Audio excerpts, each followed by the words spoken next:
அன்பான நேயர்களே, காலை வணக்கம். மாதர்மே மதுகைட பத்னி மகிஷ பிராணாபகே கரோத்யே கேலா நிர்மித தூம்ரலோஜனவதே கே சண்ட முண்டார்த்தனி விசேஷித்கிருத ரத்த பீஜ தனுஷே நித்யே நிசும்பாவகே சும்பத் வம்சனி சங்கர துரிதம் துக்கே நமஸ்தே அம்பிகே அருணமணி நிவாங்கம் அக்னிகேசம் கரண்டம் தமருகதராபாசம் கட்ககத்தம் கபாலம் அனல நயனநாகம் ஆசனம் பத்மபீடம் அகில புவனமாதம் ஸ்ரீதளம் மாறி ரூபோ. அன்பான நேயர்களே, இன்று சுக்கிரவாரம், வெள்ளிக்கிழமை. இன்றைக்கு சித்திரை மாதம் 12 நாள் வெள்ளிக்கிழமை. துவாதசி திதி 8:29 வரை இருக்குது காலையில். பின்னாடி திரையோதசி திதி. உத்திரட்டாதி நட்சத்திரம் நாளை காலையில் வரையும் இருக்குது, விடிய காலையில் வரையும் இருக்குது. அதுக்கு பின்னாடி ரேவதி வந்துருக்குது. யோகம் சித்த யோகம். ராகு காலம் காலையில் 10 முதல் 10:30 முதல் 12. எப்போதுமே வெள்ளிக்கிழமை 10:30 முதல் 12. யமகண்ட 3 முதல் 4:30. குளிகன் 7:30 முதல் 9 வரை. சூலம் மேற்கு. பரிகாரம் வெள்ளம். அன்பான நேயர்களை, இன்று கிரகங்கள்லாம் எப்படி இருக்குது அப்படின்னு பார்ப்போம். இந்த மேஷத்தில் சூரியன் உச்சம் பெற்றிருக்கு. சித்திரை மாதம் பூரா சூரியன் மேஷத்தில் தான் உச்சம் பெற்றிருப்பார். குரு இன்னும் கொஞ்சம் நாளைக்கு இருப்பார். ஆனால் அவர் இப்போ மாறிட்டதாக தான் பவர். அந்த மிதுனத்துக்கு போயிட்டதாக தான் அவருக்கு பவர். ஆனால் இப்போ மேஷராசிக்கு குரு 3ஆம் இடத்துக்கு போயிட்டார் அப்படின்னு ஒரு கணக்கு. அதே மாதிரி அவருக்கு இந்த குரு 3ல், செவ்வாய் கடகத்தில் இருக்குது, கேது கன்னியில் இருக்குது, சனி கும்பத்தில். சனி மட்டும் தனிச்சு இருக்கார். இப்போ மீனத்தில் 4 கிரகம் ஒன்றா சேர்ந்துருச்சு. சந்திரன், சுக்கிரன், ராகு, புதன், இவங்க 4 பேரும் ஒன்றா சேர்ந்துருக்காங்க. இது கிரகத்தினுடைய அலமை. இப்போ இன்றைக்கி மேஷராசி என்பவர்களுக்கு குரு பகவான் இப்போ 3ஆம் இடத்துக்கு வந்துட்டதாக பொருள் கொள்ளணும் நம்ம. அதனால் 3ஆம் இடம் 2 வருஷத்துக்கு மேஷராசிக்கு குருவுடைய பலன் நன்றாக இருக்கிறார். 3ஆம் இடம் 4ஆம் இடமெல்லாம் குருவுக்கு நல்ல இடம் இல்லை. ஆனால் சில பேர் என்னமோ சொல்கிறாங்க. அது எப்படிங்கிறது எனக்கு ஏற்புடையதாக தெரியல. அதனால் உங்களுக்கு இந்த மேஷராசி என்பவர்களுக்கு ஒரே ஒரு அமைப்பு மட்டும் என்ன இருக்குன்னா, சனி 11 இருக்குது. அடுத்து இப்போ நாளைக்கு ராகு 11ஆம் இடத்துக்கு வரப்போகிறாரு. அது ரெண்டும் உங்களுக்கு மேஷராசி நல்லது. 11ஆம் இடத்துல ராகு சனி இருப்பது அருமையான பலன் தரும். ஆனால் குரு பகவான் சரியில்லை, பார்த்து கவனமாக நடந்து கொள்ளுங்கள், நல்லதே நடக்கும். ரிஷபராசி என்பவர்களுக்கு குரு பகவான் இப்போ 2ஆம் இடத்துக்கு வந்துட்டார். அது நல்ல அமைப்பு, அருமையான அமைப்பு அது. அதனால் அந்த குரு பகவான் 2ஆம் இடத்துக்கு வந்தது நல்லது. அதே நேரத்தில் சுக்கிரன் உச்சம் பெற்றிருக்காரு. ராசிநாதன் உச்சம் பெற்றிருக்காரு. சுக்கிரன் உச்சம் பெற்றது ஒரு வகையில் நல்லது. அதே நேரத்தில் 6ஆம் அதிபதி உச்சம் பெறக்கூடாது. 6 கூடையவன் அவன் உச்சம் பெறக்கூடாது. அதனால் சுக்கிரன் உச்சம் பெற்றது ரிஷபராசிக்கு நன்மை இல்லை அப்படின்னு ஒரு கருத்து இருக்குது. இதை தவறா சில பேர் ராசிநாதன் உச்சம் பெற்றிருக்காரு, பிரமாதமாக இருக்குன்னு சொல்கிறாங்க. அது ஏற்புடையதல்ல. அதனால் ரிஷபராசி என்பவர்களுக்கு இந்த குரு சனி 10ல், ராகு 10ஆம் இடத்துக்கு நாளைக்கு வர்றாரு. அவங்க 2 தொழிற்சானம் பிரமாதமாக இருக்கும். ரிஷபராசிக்கு குரு நல்ல இடத்துல இருக்கார், அருமையான அமைப்பு. இதில் இப்போ சுக்கிரன் 11ல் இருக்கார். அது ஒரு வகையில் நல்லது தான். அதனால் ரிஷபராசி என்பவர்களே உங்களுக்கு நல்ல நேரம். அது மிதுன ராசி என்பவர்களுக்கு உங்களுக்கு எப்படி இருக்குன்னு கேட்டால், குரு ஜென்மத்துக்கு வந்துடுறாரு. ஜென்ம குரு பிரச்சனை ஏற்படுத்துவார், சிரமங்களை உண்டு பண்ணுவார், இடமாற்றங்களை கொடுப்பார், பதவி உயர்வு, வெளிநாட்டுக்கு போகிறது, வெளிநாட்டில் இருந்தால் இங்கே வர்றது, இப்படியெல்லாம் வீடு வாடகை வீட்டில் இருந்தால் சொந்த வீட்டுக்கு போகிறது, இடமாற்றங்களே எத்தனையோ வகை இருக்குது. இந்த மாதிரிலாம் ஒரு அமைப்பு இருக்குது. அதே மாதிரி இப்போ இவங்களுக்கு 2ல் செவ்வாய் இருக்குது. அதாவது ராசிக்கு 2ஆம் இடத்துல செவ்வாய் பலமெல்லாம் போயிட்டார். அதனால் மிதுன ராசி என்பவர்களுக்கு ராகு இப்போதைக்கு 10ல் இருக்கார். 5ஆம் அதிபதி சுக்கிரன் 10ல் இருப்பது ஒரு வகையில் நல்லது. அதனால் 10ல் சந்திரன் 10ல் தொழில் நன்றாக இருக்கும். ஆனால் அவங்கெல்லாம் கொஞ்சம் நேரத்தில் மாறிடுவாங்க. இப்போ நாளைக்கு ராகு மாற போகிறார், 9ஆம் இடத்துக்கு வர போகிறார். மிதுனராசி என்பவர்கள் கொஞ்சம் பார்த்து கவனமாக நடந்து கொள்ளுங்கள். கடகராசி என்பவர்களே உங்களுக்கு குரு பகவான் வந்து 12ஆம் இடத்துக்கு இருக்கார். 12ஆம் இடம் வந்து விரயஸ்தானம். உங்களுக்கு மற்ற கிரகங்களாக எதுவுமே பலமாக இல்லை. அதனால் பார்த்து ஜாக்கிரதையாக நடந்து கொள்வது நல்லது. கடகராசி என்பவர்களுக்கு விரயங்கள்லாம் ஏற்படும், தேவையில்லாத விரயங்கள்லாம் ஏற்படும். கவனமாக பார்த்து நல்ல விரயமாக செய்யுங்க. வீடு இடம் வாங்குங்க, வீடு கட்டுங்க. குழந்தைகள் இருந்தால் திருமணம் பண்ணுறதுக்கு வாய்ப்பு இருந்தால் பண்ணுவோம். ஓராண்டு 2 ஆண்டுக்கு உங்களுக்கு சரியாக இருக்காது கடகராசி என்பவர்களுக்கு. அன்பான சிம்மராசி என்பவர்கள் உங்களுக்கு அருமையான நாள். குருபவான் 11ஆம் இடத்துக்கு வந்துடுறாரு. அருமையான நாள். நல்ல பலன்கள்லாம் நடைபெறும், நல்லதே நடக்கும்.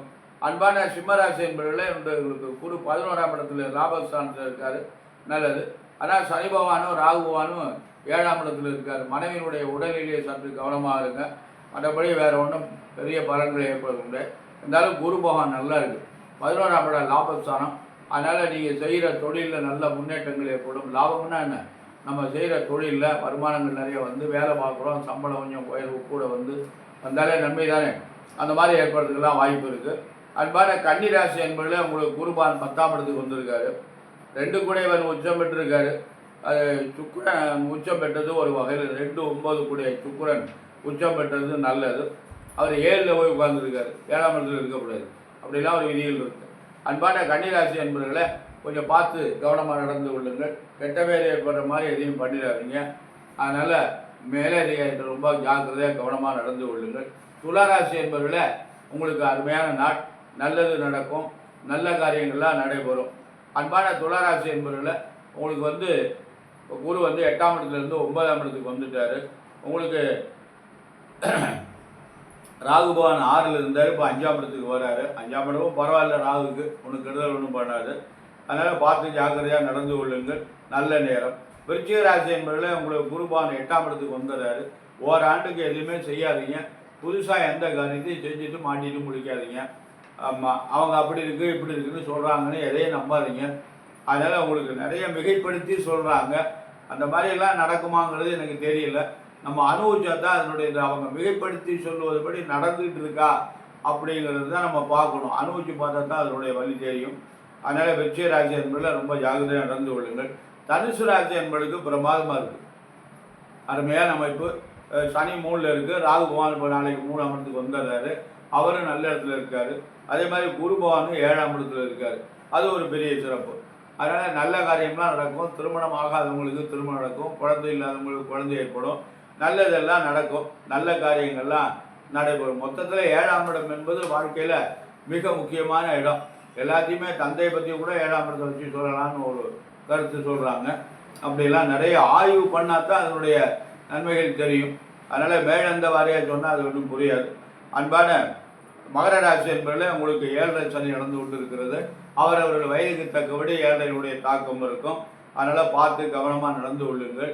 உங்களுக்கு வந்து இப்போ குரு 5லிருந்து 6ஆம் இடத்துக்கு வந்துட்டார். ஆரோக்கியத்தில் ரொம்ப கவனம். 6ஆம் இடம் என்பது ரணம். ரணம்னா நோயை கொடுக்கக்கூடிய இடம். அந்த இடத்துல குரு வரக்கூடாது. வந்திருக்காரு, என்ன பண்ணுறது, வந்துட்டார். ஒரு வருஷம் அதில் இருக்க தான் செய்வார். இந்த ஒரு வருஷம் வீட்டில் யாருக்காவது உடல்நிலை பாதிப்பு, உங்களுக்கு உடல்நிலை பாதிப்பு, இதெல்லாம் பார்த்து கவனமாக நடந்து கொள்ளுங்கள். லேசாக முடியலைன்னா உடனே பார்த்துருங்க. நாளைக்கு பார்த்துக்கலான்னு பெருசாக எடுத்து விட்றாதீங்க. அன்பான நேயர்களை, உங்களுக்கு மகர ராசி என்பவர்களுக்கு உங்களுக்கு சனி 7ரை சனி இருக்கிறது. பார்த்து கவனமாக நடந்து அவங்கவுங்க வயதுக்கு தக்கபடி. அன்பான கும்பராசி என்பதில் உங்களுக்கு ஜென்ம சனி நடக்குது. ராகுவும் ஜென்மத்துக்கு வந்துடுறாரு. அன்பான உங்களுக்கு குரு பகவானுக்கு வந்து 5ஆம் இடத்துக்கு வந்துடுறாரு. 5ஆம் இடம் பாக்கியஸ்தானம், நல்ல இடத்துக்கு வர்றாரு, அருமையான இடத்துக்கு வந்துடுறாரு. அதனால் கும்பராசி என்பவர்களுக்கு நல்ல நாள், நல்லது நடக்கும், நல்ல காரியங்களாக நடக்கும். மீனராசி என்பவர்களை உங்களுக்கு வந்து குரு பகவான் வந்து 4ஆம் இடத்துக்கு வந்திருக்காரு, வர்றாரு. இன்னும் கொஞ்சம் 28ஆம் தேதி வர்றாரு. வந்துட்டதாக தான் நம்ம கொள்ளணும். அதனால் இப்போ 4ஆம் இடம் என்பது அவ்வளோ சிலாக்கியம் இல்லை. 4ஆம் இடம் குருவுக்கு வந்து நன்மை இல்லை. அது ஒரு சிலர் சொல்கிறாங்க கேந்திர ஸ்தானம் என்று சொல்கிறாங்க. எனக்கு அது என்னமோ அவ்வளோ திருப்தியாக தெரியல. 4ஆம் இடம் வந்து நிறைய வாகனத்தினாலாம் பிரச்சனையெல்லாம் உண்டு பண்ணுவார். நான் நிறைய அனுபவிச்சிருக்கேன். 4ஆம் இடத்துக்கு குரு வந்து நிறைய பேருக்கு வாகனங்கள் நல்ல விபத்துகள்லாம் ஏற்பட்டுருக்கு. அதனால் பார்த்து கவனமாக நடந்து கொள்ளுங்கள். அதனால் உங்களுக்கு மீனராசி என்பவர்கள், கும்பராசி என்பவர்கள், மகராசி 7ரை சனியுடைய தாக்கம் இருக்கிறது. அவர்கள் வயதுக்கு தக்கபடி முதல் சுற்று, 2வது சுற்று, 3வது சுற்றுலாம் வரும். பார்த்து நிதானமாக கவனமாக நடந்து கொள்ளுங்கள். சனிக்கிழமை தோறும் சனி பகவானுடைய வழிபாடு செய்யுங்கள். இறை வழிபாடு தான் நமக்கு நன்மை. அதனால் நீங்கள் வந்து இறை வழிபாட்டை கவனமாக செஞ்சுட்டு வந்தீங்கன்னா உங்களுக்கு நல்லது நடக்கும். நல்ல காரியங்களாக நடக்கிறதுக்கு நிறைய வாய்ப்புகள் இருக்குது. அன்பான மீனராசி என்பவர்கள், மகராசி, கும்பராசி என்பவர்கள்லாம் ரொம்ப கவனமாக நடந்துருக்கோம். அவங்கவுங்க வயதுக்கு தக்கபடி நடக்கும். இறை வழிபாடு நல்லது. அன்பான நேயர்களை, இப்போ ராகு பயிற்சியை பற்றி பார்த்துக்கிட்டு இருந்தோம். இப்போ இன்றைக்கு ராகு பயிற்சி வந்து கன்னிராசி.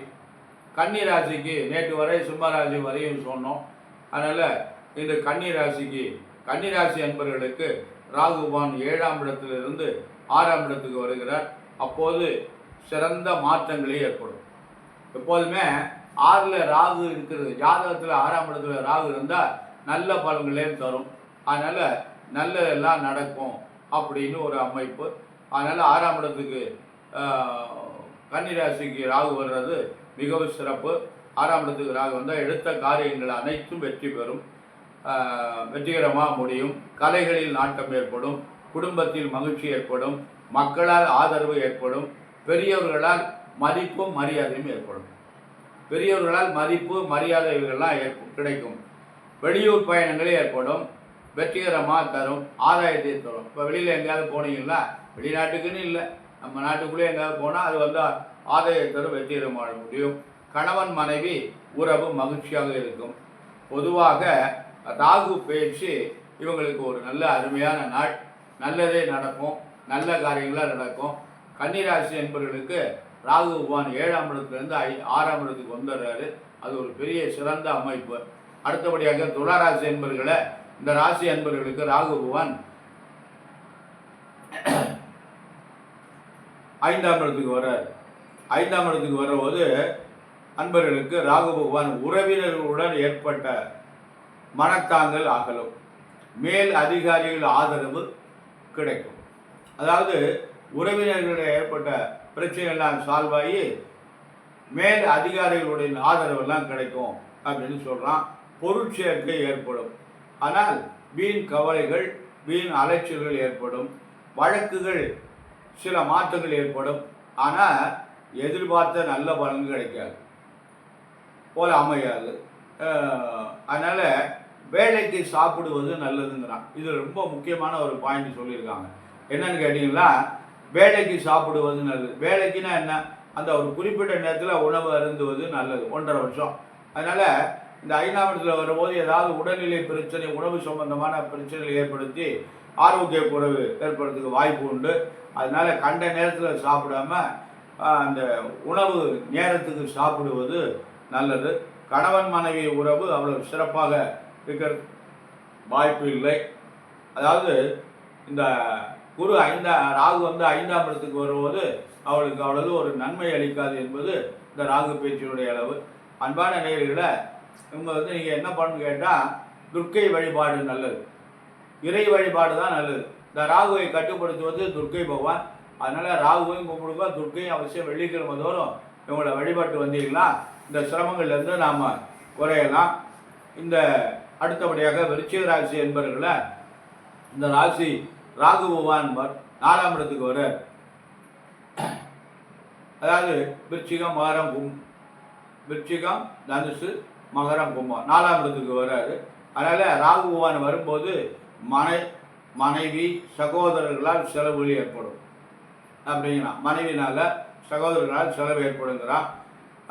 மனம் எதிர்பார்த்த வகையில், பணம் வந்து எதிர்பார்த்த வகையில் கிடைக்கும். கையில் தங்க வாய்ப்பில்லை. எப்படி பாருங்க, பணம் வந்து எதிர்பார்த்தது கிடைக்குமா, ஆனால் கையில் தங்காதான்.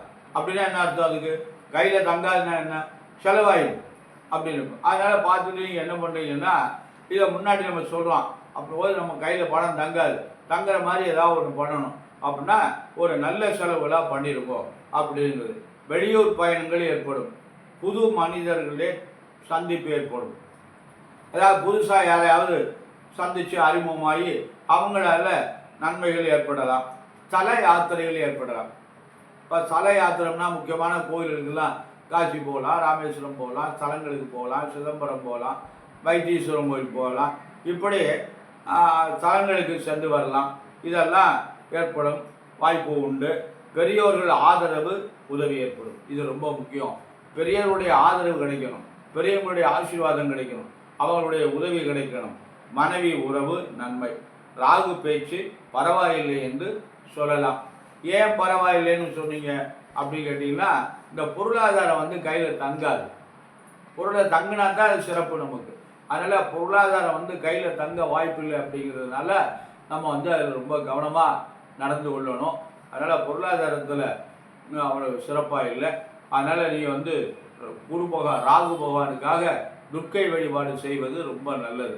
அதனால் ராகுவையும் வழிபடுங்க, துர்க்கையும் வழிபாடுங்க.